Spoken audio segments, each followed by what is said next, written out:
जय हिंद दोस्तों। उम्मीद है कि आप लोग मस्त होंगे, स्वस्थ होंगे और अपने अपने काम में व्यस्त भी होंगे। मैं अखिलेश सर आप सभी लोगों का बहुत बहुत स्वागत करता हूं। देखिए, हम लोग बात कर रहे थे इस समय अलंकार, और अलंकार में हमारी चल रही थी परिभाषा, और उसी को थोड़ा सा आगे बढ़ाएंगे। पुनः हम लोग अलंकार में परिभाषा को लेकर के और आगे चर्चा करेंगे। तो आइए देखते हैं अलंकार की परिभाषा में हमारे और कौन कौन से फैक्ट आते हैं, क्या क्या हैं। तो देखिए, अगली परिभाषा की अगर बात करें तो अगली परिभाषा जो आती है वह है क्या? अलंकार। वह है कौन सी? अलंकार शब्दार्थमय काव्य के, अलंकार शब्दार्थमय काव्य के, शब्दार्थमय काव्य के, शब्द और अर्थ के मय के काव्य के भीतर के, भीतर के, भीतर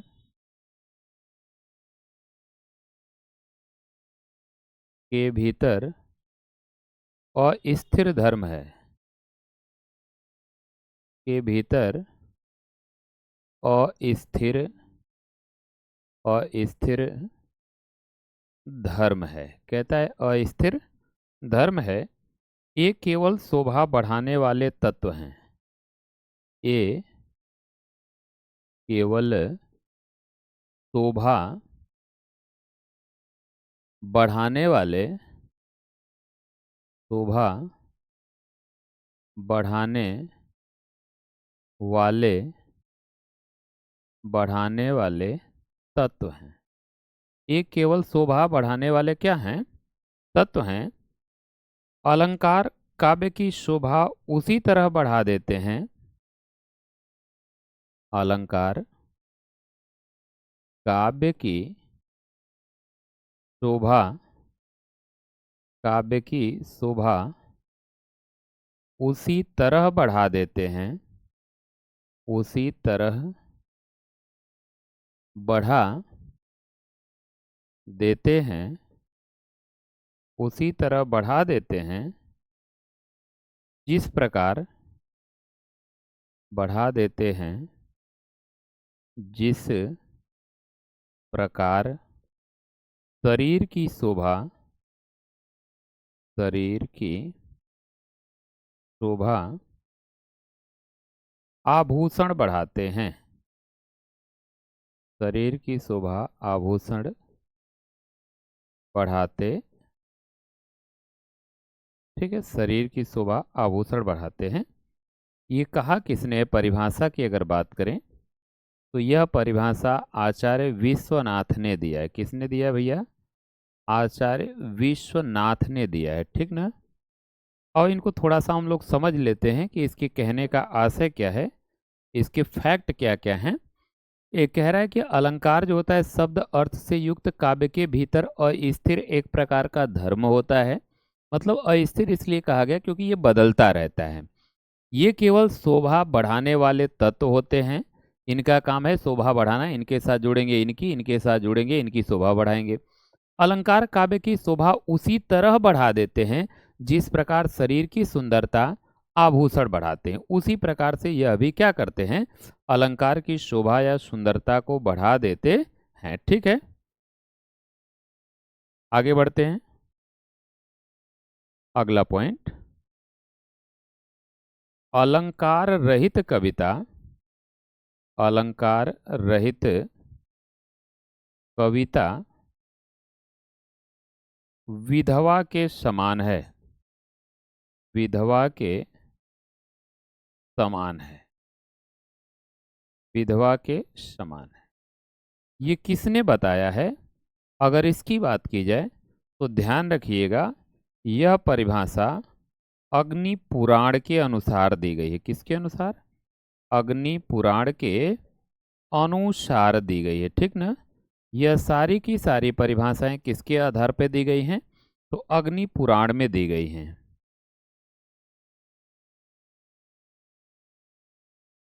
आगे बढ़ाते हैं। अगला, अगली परिभाषा, भूषण बिनु न विराजई विराजई कविता वनिता मित। कविता वनिता मित, ये परिभाषा किसने दिया है? तो ध्यान रखिएगा, ये परिभाषा आचार्य केशव दास ने दिया है। आचार्य केशव दास, ठीक है, आचार्य केशव दास। मतलब भूषण बिनु न विराजई, भूषण के बिना सुशोभित नहीं हो सकते, चाहे कविता हो, मतलब कविता मतलब कोई भी कविता अगर उसमें सुंदर शब्दों का, अच्छे शब्दों का प्रयोग नहीं होता है तो वह कभी भी सुशोभित नहीं हो सकती है। वनिता का अर्थ स्त्री होता है, ठीक है, वनिता का अर्थ क्या होता है? स्त्री होता है। तो कोई भी अगर कविता हो, चाहे वनिता हो, स्त्री हो, स्त्री कब सुशोभित होती है? जब उसका आभूषण हो, वस्त्र हो। और मित्रता का आभूषण, ये केशव दास कहते हैं कि कोई भी कविता कभी भी सुंदर शब्दों के अभाव में सुशोभित नहीं होती है।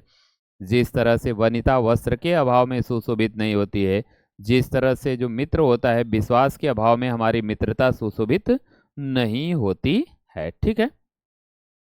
एक परिभाषा ये होगी। अगर अगले की बात करें तो अगला क्या आएगा?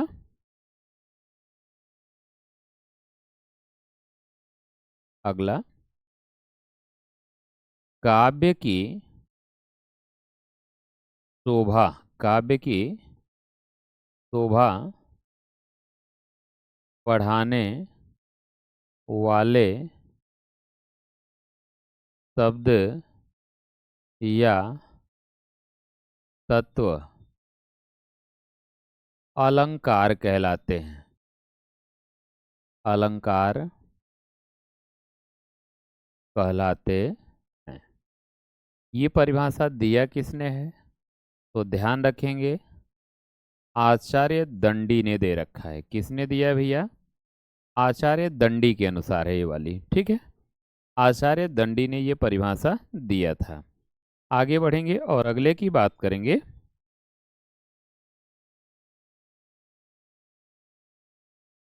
काव्य की शोभा करने वाले, काव्य की शोभा करने वाले धर्म गुण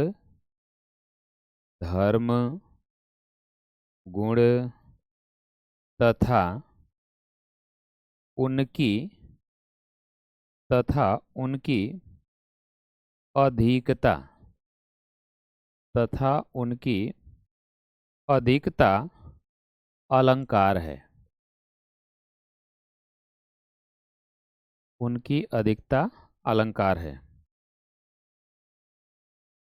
अलंकार गुणों के उत्कर्ष हेतु, उत्कर्ष हेतु, हेतु का मतलब साधन होता है, ठीक है, साधन होता है। हेतु है चाहे साधन। कह रहा है कि जो अलंकार हैं वह गुणों के उत्कर्ष बढ़ाने के एक साधन होते हैं। ये परिभाषा दिया किसने है? तो आचार्य वामन ने दे रखा है। आचार्य वामन ने दिया है। आचार्य वामन ने। इसके बाद अगला देखेंगे।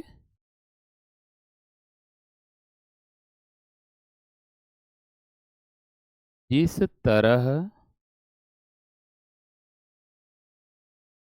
सुंदर होने पर भी, सुंदर होने पर भी स्त्री का मुख, जिस तरह से सुंदर होने पर भी स्त्री का मुख बिना आभूषण के, बिना आभूषण के शोभा को प्राप्त नहीं होता है, शोभा को प्राप्त, शोभा को प्राप्त नहीं होता है, शोभा को प्राप्त नहीं होता है,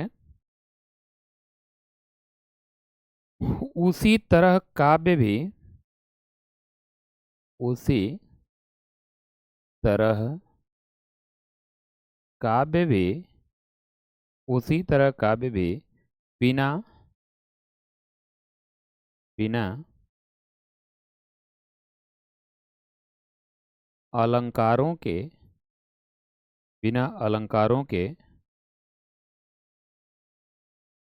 शोभा को प्राप्त नहीं होता है। यह परिभाषा दिया किसने है? तो ध्यान रखिएगा, यह आचार्य भामह के अनुसार दी गई है। आचार्य भामह के अनुसार। और आपको याद होगा, यही क्या है, ये अलंकार के प्रवर्तक भी हैं। इन्हीं को ही अलंकार का हम लोग क्या कहते हैं? प्रवर्तक कहते हैं।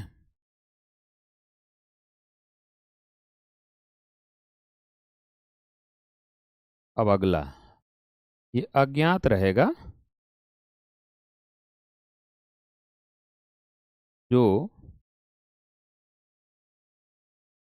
अलंकृत या सुशोभित, जो अलंकृत या सुशोभित, जो अलंकृत या सुशोभित करता है, उसे अलंकार कहते। जो अलंकृत या सुशोभित करता है उसे अलंकार कहते हैं। ये अगर पूछा जाए तो ध्यान रखेंगे, अज्ञात बता दीजिएगा, मतलब ज्ञात नहीं है। ठीक, अब देखो आगे बढ़ते हैं। ये हो गया। अब यहाँ से एक पेज और आगे लेंगे।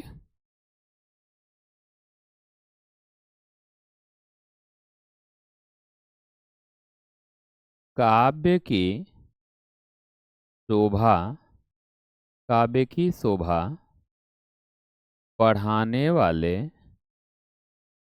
वाले शब्दों या तत्वों या धर्मों को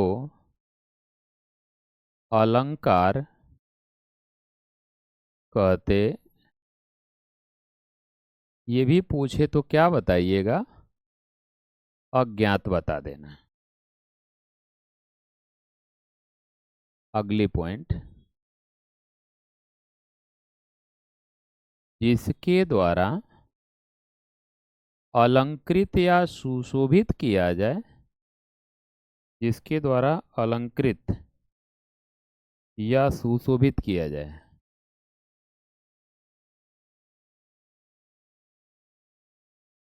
ये तो हुआ है क्या? ये दूसरा है, थोड़ा सा अंतर है, ज़्यादा नहीं। अलंकृत या सुशोभित किया जाए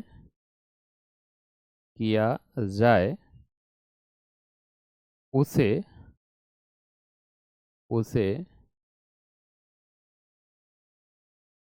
अलंकार कहते। ये भी पूछे तो ये भी आपको अज्ञात ही बताना है। अब बात होगी थोड़ी सी हट करके, अलंकार के भेद पर हम आएंगे। देखें, अब चलेंगे अलंकार के भेद पर। अलंकार के भेद, अगर अलंकार के भेद पर आप चलते हैं तो पहला जो पॉइंट होगा, अगर देखेंगे तो यह बनेगा क्या? अलंकार के मुख्य चाहे प्रमुख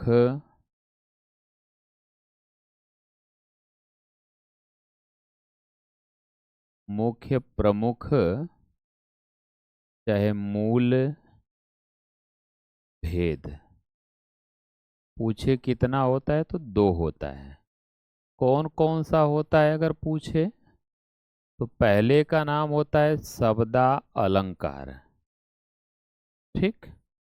और दूसरे का नाम क्या होता है?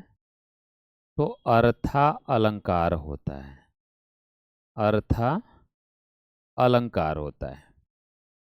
अगर दूसरा आधार हम लेंगे तो दूसरा आधार ले लेते हैं आचार्य दंडी के अनुसार। आचार्य दंडी के अनुसार अलंकार के भेद, अलंकार के भेद अगर पूछे कितने होते हैं तो क्या बताइएगा?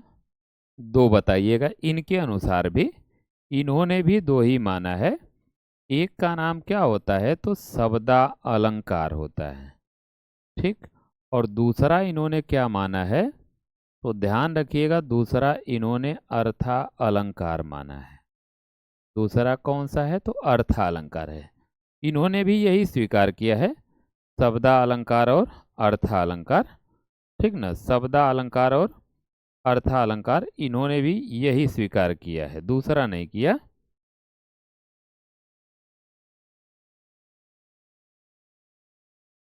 अब देखो, अब हम बात करेंगे तीसरे आधार पे। तीसरा क्या है? अलंकार के सामान्य भेद। सामान्य भेद पूछे कितना होता है, चाहे भेद पूछ ले कितना होता है, तो तीन बताइएगा। एक, दो, तीन। अगर यहीं पे एक और हेडिंग हम डाल दें तो यह बनेगा क्या? आचार्य भोज राज के अनुसार, अनुसार अलंकार के भेद। आचार्य भोजराज के अनुसार अलंकार के भेद अगर पूछे तब भी तीन। पहले की बात करें तो पहला क्या होता है? तो यहाँ भी आपका शब्दा अलंकार होता है। दूसरे की अगर बात करें तो दूसरे का नाम अर्था अलंकार होता है। तीसरे की बात करें तो उभया अलंकार होता है, ठीक है। तीसरे का नाम क्या है भैया? उभया अलंकार है। अगर हम पहले की बात करें तो पहले का नाम यहाँ भी वही होगा, शब्दा अलंकार, ठीक है, शब्दा अलंकार। और दूसरे की हम बात करें तो दूसरा कौन सा होगा? तो अर्था अलंकार हो जाएगा। कौन सा होगा? अर्था अलंकार होगा। अगर तीसरे की हम बात करें तो तीसरे का नाम हो जाएगा उभया अलंकार, उभया अलंकार, ठीक। इतनी बातें तो हो गई। अब यहीं से हम लोग आगे चलेंगे अपनी अगली कड़ी की तरफ। तो अगली कड़ी हमारी क्या आएगी उसको हम थोड़ा सा ध्यान देंगे। अब अगली कड़ी में क्या आएगा?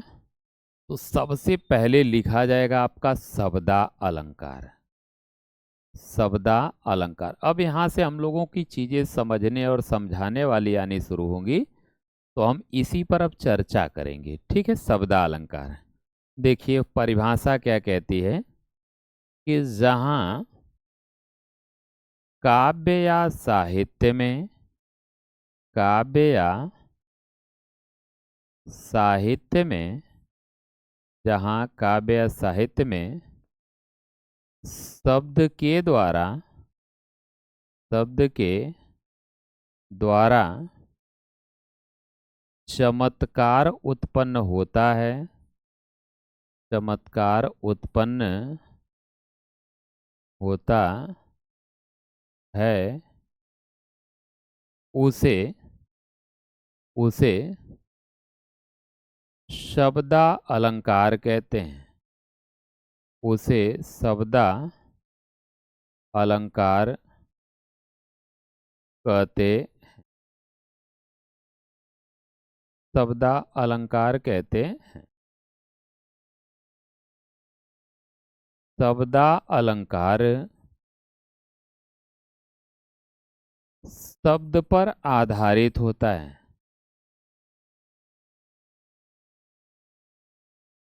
शब्दा अलंकार शब्द पर आधारित होता है। शब्द पर आधारित होता यदि इसके शब्द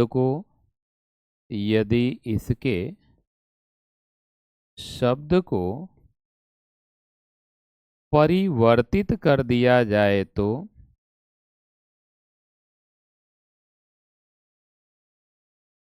परिवर्तित कर दिया जाए तो यदि इसके शब्द को परिवर्तित कर दिया जाए तो इसका अलंकरण समाप्त हो जाता है।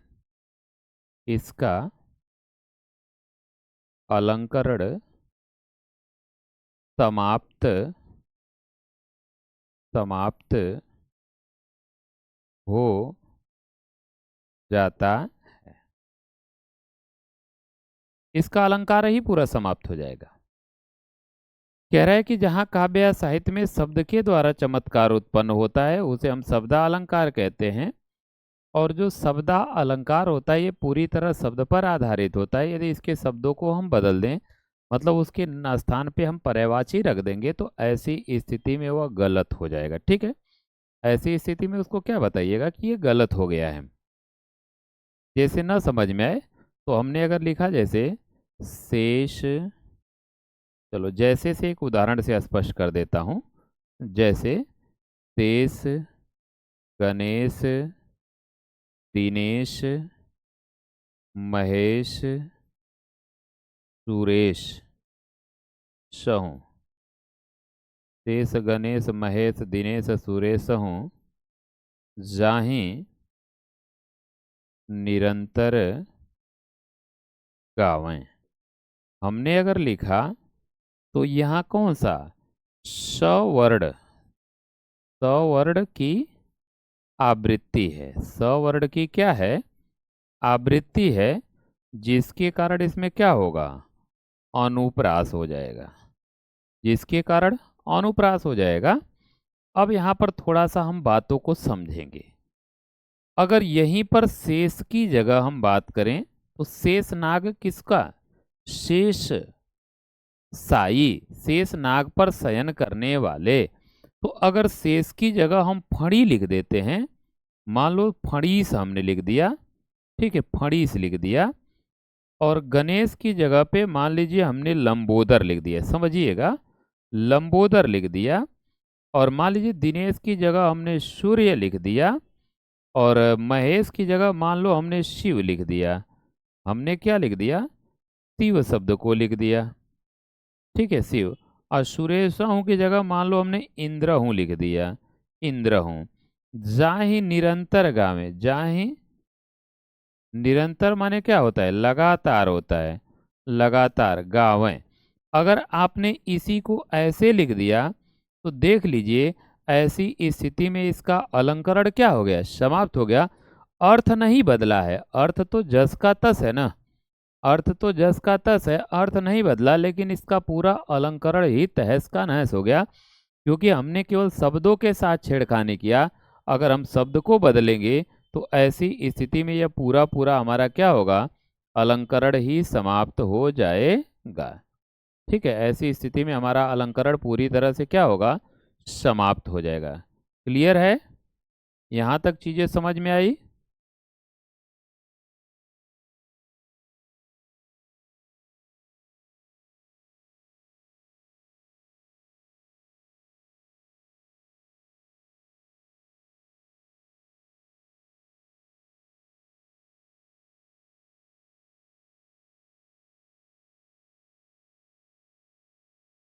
चलो अच्छी बात है, यहाँ तक चीजें समझ में आ गई। तो अब यहीं से थोड़ा सा और आगे बढ़ाया जाए ना। अब इसके भेद की बात कर लेते हैं हम लोग थोड़ा सा।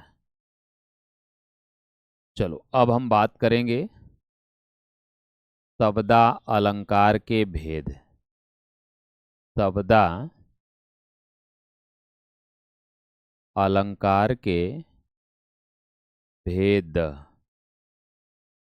शब्दा अलंकार के भेद पर हम आपके साथ चर्चा करने चल रहे हैं। समझिएगा भेद में क्या क्या होगा। 1 2 3 4 5 6 7 8। पहले की अगर बात करें तो पहले नंबर पे हम किसको रखते हैं? तो अनुप्रास अलंकार को रखा जाता है, ठीक ना। और इसको आप इम्पोर्टेंट लगाइएगा। अनुप्रास के बाद अगर हम बात करें तो यमक अलंकार होता है, और यमक अलंकार भी आपका इम्पोर्टेंट रहेगा। इसके बाद अगर बात करें तो अगले नंबर पे जो आएगा आपका वह होगा श्लेष अलंकार। क्या बनेगा भाई? श्लेष अलंकार बनेगा। और श्लेष अलंकार की बात करें तो यह भी हमारा इम्पोर्टेंट ही होगा। इसके बाद अगर बात करें तो अगला जो हमारा बनेगा वक्रोक्ति अलंकार बनेगा। कौन सा बनेगा? वक्रोक्ति अलंकार हो जाएगा, और इसको भी इम्पोर्टेंट कर लीजिएगा। और इसके बाद अगर हम बात करें तो एक अलंकार आता है विपसा, घेरड़ा वाला विपसा अलंकार आता है, ठीक है। विपसा अलंकार आता है।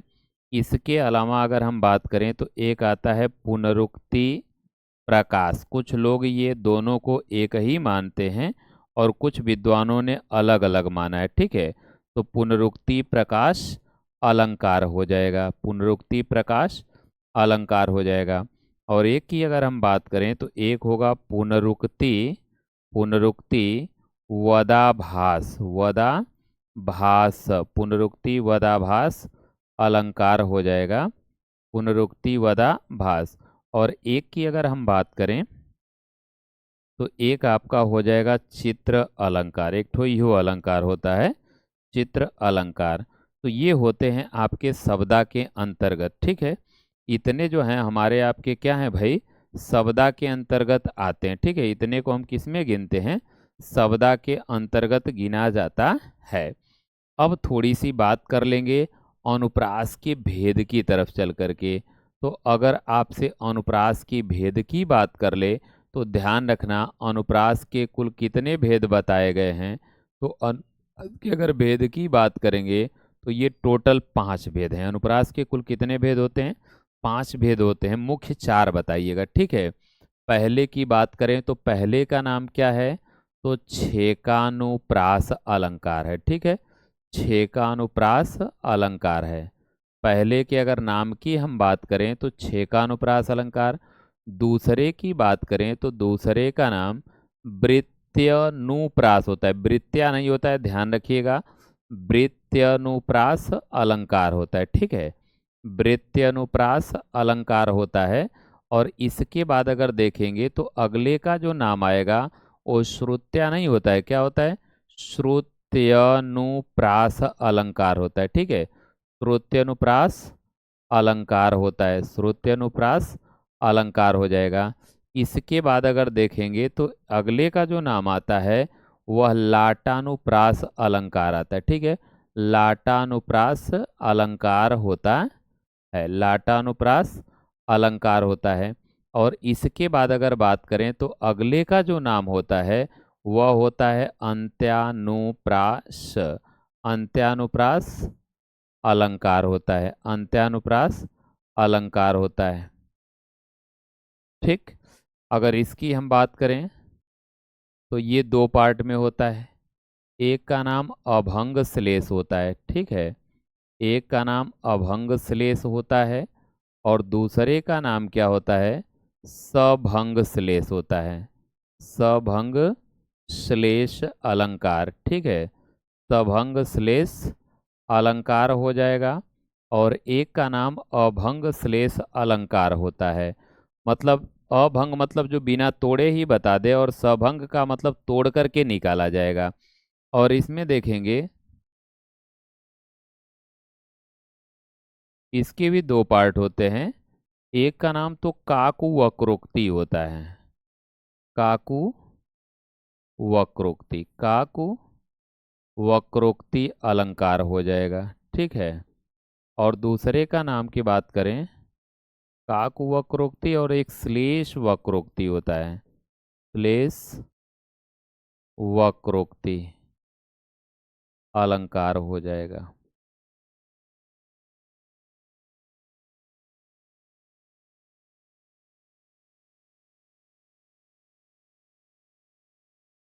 ठीक है, काक वक्रोक्ति अलंकार, श्लेष वक्रोक्ति अलंकार, ये दोनों में आएगा आपका। ठीक है, काक वक्रोक्ति और श्लेष वक्रोक्ति,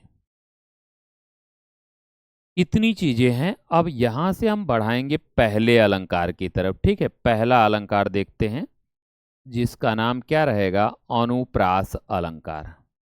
अब यहीं से तो हम लोगों की असली लड़ाई शुरू होगी, जिसका नाम क्या है? अनुप्रास अलंकार। तो सबसे पहले तो अनुप्रास को जान लेते हैं, क्या है ये, क्यों है, कैसा है। देखिए, अनुप्रास शब्द का निर्माण अनु, धन, प्रधन, आस से हुआ है। अनुधन प्रधन आस से हुआ है, जिसमें अनु का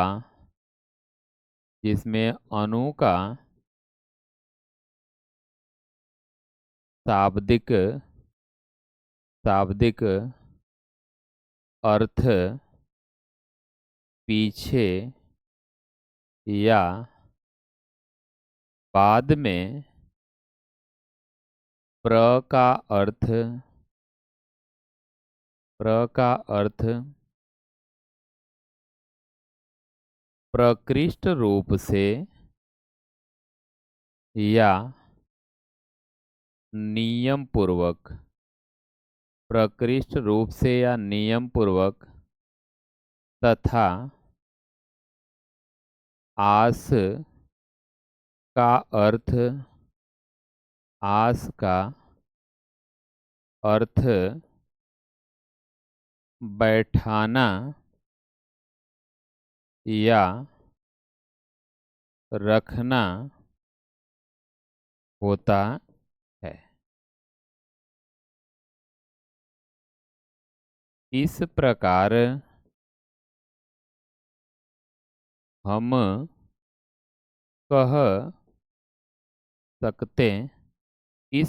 हम कह सकते हैं कि इस प्रकार हम कह सकते हैं कि जहाँ एक वर्ण को, जहाँ एक या अनेक वर्ण को एक दूसरे के पीछे नियम पूर्वक या विधि पूर्वक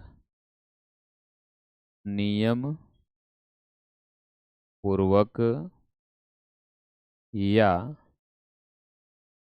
विधि पूर्वक सजा कर रखते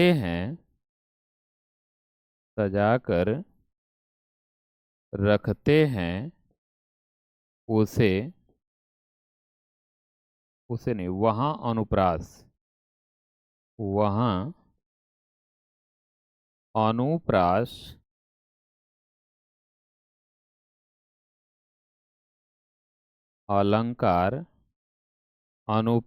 अलंकार होता,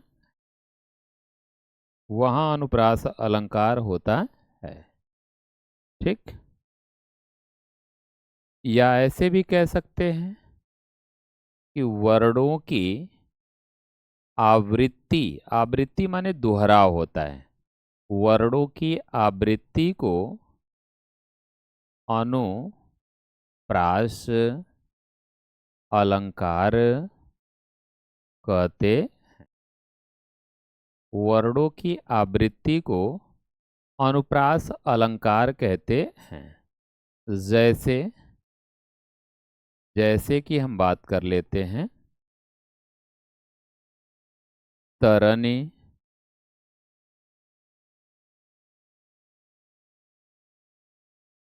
तनुजा, तरनी तनुजा, तट तमाल, तरनी तनुजा, तट तमाल, तरनी तनुजा, तट तमाल, तरुवर बहु छाए। तो इसमें क्या है, त वर्ण की आवृत्ति है। ठीक, त वर्ण की आवृत्ति के कारण हुआ। दूसरे की अगर बात करें तो दूसरा क्या होगा, रघुपति, राघव, राजा, राम। इसमें किस वर्ण की है, तो र वर्ण की आवृत्ति हुई है, जिसके कारण यहाँ पर आपका अनुप्रास होगा। तीसरे की बात करें तो चारुचंद्र की चंचल किरणें, चंचल किरणें खेल रही हैं, खेल रही हैं जल थल में। तो यहाँ पर किसका है, तो च वर्ण की आवृत्ति है। ठीक है, च वर्ण की क्या है, आवृत्ति हुई है, इसलिए ऐसा हुआ है। ठीक है, तो ये इस तरह से चीज़ें आपके पास आती रहेंगी, चलती रहेंगी। और अनुप्रास में मैं आपको ढेर सारे, ये नहीं कि इतने ही, अनुप्रास में अगर उदाहरण पर हम आएंगे तो आपको इतना ही नहीं और बताया जाएगा। ठीक है, इतने से ही नहीं काम चलेगा। और जैसे विरति, विनय, विज्ञान, विरति, विवेक, विनय, विज्ञान, विरति, विवेक, विनय, विज्ञान। इसमें क्या है, व वर्ण की आवृत्ति है, व वर्ण की आवृत्ति हो गई है यहाँ पर। ठीक है, व वर्ण की यहाँ पर आवृत्ति हो गई है।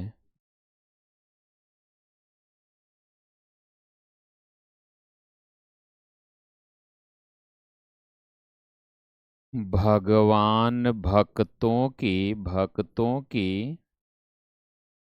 भयंकर भूरी,